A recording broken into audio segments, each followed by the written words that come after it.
Snickers 2 out of 10. പല്ലില് നന്നായിട്ട് ഒട്ടി നിൽക്കും. ഈശ്വര ആൾക്കാർ ലഞ്ചും ഡിന്നറും ഒക്കെ സ്കിപ്പ് ചെയ്തിട്ട് പകരം ഈ ചോക്ലേറ്റ് കഴിക്കുന്നുണ്ട്. പല്ലിൽ നിന്ന് റിമൂവ് ചെയ്യാൻ ഭയങ്കര പാടായിരിക്കും. പെട്ടെന്ന് പല്ല് കേടാൻ ചാൻസ് ഉള്ളതാണ് സ്നിക്കേഴ്സ്.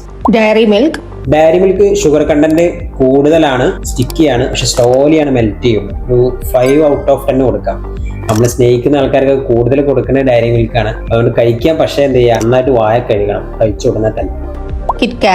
കിറ്റ്കാറ്റ് കാരമൽ ചോക്ലേറ്റിനേക്കാളും സ്റ്റിക്നെസ് കുറച്ച് കുറവാണ്. 6/10 കൊടുക്കാം. 5 സ്റ്റാർ സ്റ്റിക്നെസ് കൂടുതലാണ്. 2 out of 10 കൊടുക്കാം. ഫെറാറോ റോഷർ നല്ല ചോക്ലേറ്റ് ആണ്. 7 out of 10 കൊടുക്കാം. അതിൽ നട്ട്സ് ഉണ്ട്, ക്രഞ്ചിയാണ്, കുഴപ്പമില്ലാത്തൊരു ചോക്ലേറ്റ്. മഞ്ച് വേഫർ കണ്ടന്റ് ഉണ്ട്. 6 out of 10 കൊടുക്കാം. ക്രഞ്ചിയാണ്, ഷുഗർ കുറച്ച് കുറവാണ്. ഡാർക്ക് ചോക്ലേറ്റ്സ് ആണ് നല്ലത്. ഷുഗർ കണ്ടന്റ് കുറവായിരിക്കും. അതിൽ ഓക്കോന്റെ കണ്ടന്റ് ഉണ്ടാവും. ഹാർട്ടിനൊക്കെ നല്ലതാണ്. ആന്റി ഓക്സിഡൻസ് നല്ല കൂടുതലായിരിക്കും.